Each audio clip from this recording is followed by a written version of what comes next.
Hello friends, welcome to Lucknow official. வீட்டில் பால் கொஞ்சம் வேஸ்ட்டாக இருந்தது. மறுநாள் வேறு பால் கொண்டு வந்துட்டாங்க. சரி என்ன பண்ணுறதுன்னு யோசிச்சு சரி பன்னீர் செஞ்சிடலான்னு ஒரு 2 லெமனை நல்லா பிழிஞ்சு விட்டுட்டு நல்லா தெரிஞ்சு வந்துடும்.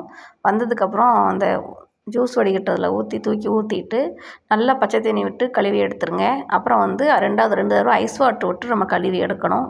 என்கிட்ட ஐஸ் வாட்ரு இல்லைன்னு சொல்லிட்டு நான் ஐஸ் க்யூப் போட்டு தண்ணியை இது பண்ணிக்கிட்டேன். இந்த மாதிரி இது ஒரு 100-150 கிராம் அளவு பன்னீர் எனக்கு கிடச்சது. அந்த லெமன் விதைகள் ஒன்று இருந்தால் எடுத்துருங்க. ஏதோ ஒரு ஒயிட் கலர் துணி இல்லை சாப்பிட்டா அந்த பால் இறங்கக்கூடிய அந்த கிளாத்து நல்லா சுற்றி பிணிஞ்சு அதில் இருக்கிற தண்ணியெல்லாம் நம்ம எடுத்துட்டோம் அப்படின்னா சூப்பரான ஒரு பன்னீர் நமக்கு கிடச்சிரும். அப்புறம் ஒரு குக்கர்லையோ இல்லை ஒரு வெயிட்டான பாத்திரத்தில் ஏதோ தண்ணியை பிடிச்சி தூக்கி மேலே வெயிட் வச்சுருங்க. ஒரு வெயிட் வைக்கணும், அவ்வளோதான்.